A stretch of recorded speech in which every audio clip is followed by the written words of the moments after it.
I always thought Michael Douglas was cool, and then I saw Black Rain, and now I think he's too cool. At least too cool for the 80s. Welcome, y'all. Taylor James Johnson here, and I'm absolutely loving the 80s because the 80s was the decade of Michael Douglas. This man reigned supreme, top of the box office, winning Oscars, and working with master filmmaker Ridley Scott to bring us, at the end of the decade, 1989, Black Rain. And this is a Ridley Scott film that isn't talked about as much. Sure, you got the Alien, you got the Blade Runner, you got the Gladiator, but we need to talk about Black Rain because of the setting of Japan, beautifully shot, the acting, superb, intense. But what I think really makes Black Rain stand out are the motorcycle sequences. I'm on the edge of my seat. Just look at these things zoom by. Way to go, stuntmen. Or is that Michael Douglas really doing it? It's probably a little bit of both because of, movie magic. So yeah, let's revisit Black Rain, 1989. I think that was, like, one of the last years of the 80s. And this week, we're taking a look at the Ridley Scott Michael Douglas movie Black Rain. In it, Michael Douglas plays a corrupt American cop who, along with his partner, played by a young Andy Garcia, winds up in Japan after a prisoner exchange gone awry. With their former captive cutting a swath through the local Yakuza in an attempt to establish himself as the new Tokyo boss, the cops are forced into an uneasy alliance with a by-the-book local inspector played by Ken Takakura, who's probably one of the biggest stars in Japanese film history.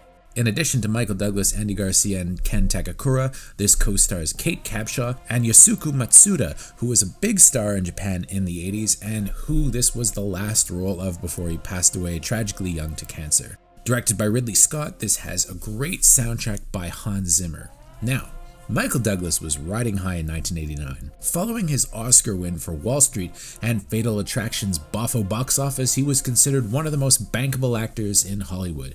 Opting for a rare action role, grittier and more hard-edged than his turns in Romancing the Stone and The Jewel of the Nile, Douglas, with his Fatal Attraction producers Stanley Jaffe and Sherry Lansing, who would go on to run Paramount Pictures, hired Ridley Scott, then on a career downswing following Legend and Someone to Watch Over Me, to helm this stylish East meets West thriller, which would be shot on location in Japan.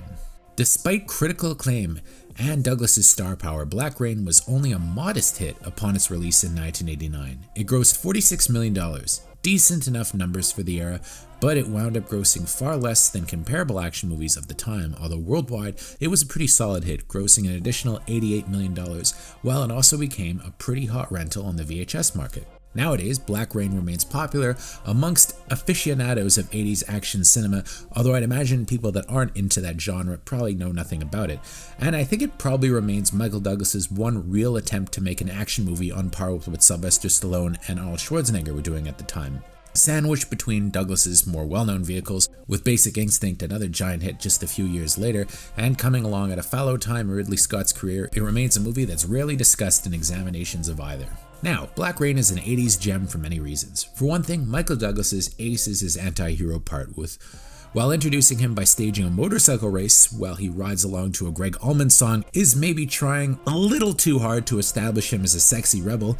It's notable that his character Nick Conklin is allowed to be sleazy and imperfect. He's under an investigation for being on the take, and with another actor in the lead, he'd probably be eventually vindicated. But we learn early on that Nick is in fact guilty. He was on the take. He's also shown, at first, to be something of a racist. Did you translate every word? I want every word translated, you understand? Yes, I understand. Making derogatory comments about the Japanese, and often screwing up his own investigation with a mixture of ego and foolheadedness, all of which eventually gets his partner, played by the great Andy Garcia, decapitated in a really brutal scene. However, lest you think he's totally unlikable, Douglas does indeed make Nick three-dimensional, to the point that even if we know he's not far removed from the baddies he chases, he's essentially a good man, and his evolution is convincing. His relationship with Ken Takakura's more honorable Japanese cop, himself a victim of the rigid class system in Japan, is touching. It's the best thing about the movie, and Douglas initially treats him like a joke but comes to realize that Takakura, who's like the Chow Yun-fat of Japan, is truly on his side and an honorable man. Meanwhile, Yasuko Matsuda's bad guy is among the scarier ones of the 80s, sporting this crazed look and a sense of sadism. Matsuda was, unbeknownst to the filmmakers and Douglas himself, terminally ill at the time, and he apparently knew this would be his last role, so he put everything he had into it. Likewise, Ridley Scott, who one might assume would phone in to him, which must have seemed like a routine assignment, instead infused Black Rain with oodles of style. His vision of Tokyo almost seems as futuristic as the Los Angeles of Blade Runner, and his eye, matched with Jan de Bont's cinematography and Hans Zimmer's amazing hard-edged score, makes this one of the most impeccably made action films of the era. And what's really interesting is that Ridley Scott, if you know his work, often has multiple cuts. And indeed, when Ridley Scott turned in Black Rain, it was way over length. As Sherry Lansing said on the Black Rain DVD, I remember when Ridley showed us the first cut of the movie. It was about 2 hours and 40 minutes, and it was extraordinary, but this was his first cut, and we all knew he was going to go in and make the film under 2 hours. I mean, the texture of the movie, the performances, the visuals, the sound, we were thrilled. Then Ridley called us back, 4 weeks later, and showed us a movie that was 1 hour and 50 minutes long. We looked at him and asked, "What did you do?" And he said, "What do you mean, what did I do?" I said, "You took out all the good stuff. Why did you make it into this?" And he said, "But I had to." And indeed, he did have to. To make it under 2 hours, he had to take out some of the texture and some of the finest scenes in the movie. So we just said to him, make it the right length. It doesn't have to be under 2 hours. Just make it the right length. And as a note, folks, the final cut runs 125 minutes, and it's probably one of the few Ridley Scott movies that he hasn't felt the need to reissue in a director's cut because Lansing kinda gave him final cut. It just goes to show you that sometimes creative freedom isn't necessarily a bad thing. And people actually liked this movie quite a bit when it came out. Michael Douglas himself, in an interview, again on the Black Rain DVD, said that I remember when the picture first came out, there were very influential critics who called it a racist film because of how it depicted the Japanese, and this really bothered me, so I called him up and asked him, "Have you ever been to Japan?" Silence. No. "Then what do you think you're talking about?" Then a few weeks later, it gets nominated for Best Foreign Film in Japan. A very respected critic said, "Well, this is the best Japanese film I've seen this year," and that was a real compliment to Ridley. Now, I do think that Douglas may be exaggerating things a little bit, but I also think that Black Rain holds up really well as a time capsule of the 80s and a time capsule of a time when a lot of the technology and a lot of the commerce was going to Japan. Think of it back then. How many electronics did you buy that were made in Japan? It was booming at the time. And I think the movie is extremely evocative of that.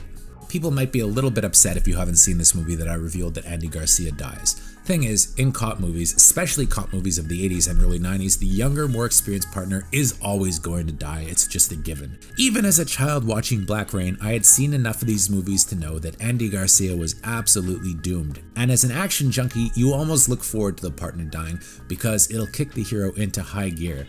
And yes, this movie definitely does that, but Andy Garcia is so damn likable and charismatic, singing Ray Charles with Takakura, who apparently loved Garcia off screen.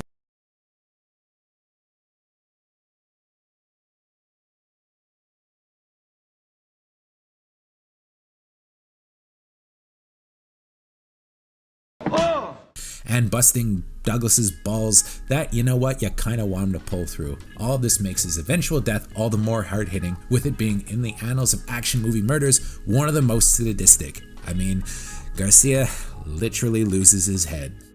Oh boy. Black Rain is easily available on DVD and Blu-ray, and it's streaming on quite a few sites for free, and of course you can buy it on iTunes, Amazon, and more. And I would say this is probably worth a blind buy if you don't want to just watch it on a streaming site, because it really does hold up. As Michael Douglas himself said on the Black Rain DVD, you know, people always ask me in my career, what's your favorite movie? And I have to say, Black Rain is right up there for me for the unique qualities of the movie. The execution across the board was terrific. And Black Rain is another entry into this column that, yes, many of you may remember having seen when it came out, but if it's been a while, I urge you to check it out again, as it holds up really well. And to those younger readers who may never have heard of it, do you like Ridley Scott? Do you like Hans Zimmer? I mean, of course you like Michael Douglas, who doesn't? So, if it's yes to all those three, then boy oh boy, are you gonna love this. Until next time, for JoeBlow.com, I'm Chris Bumbre.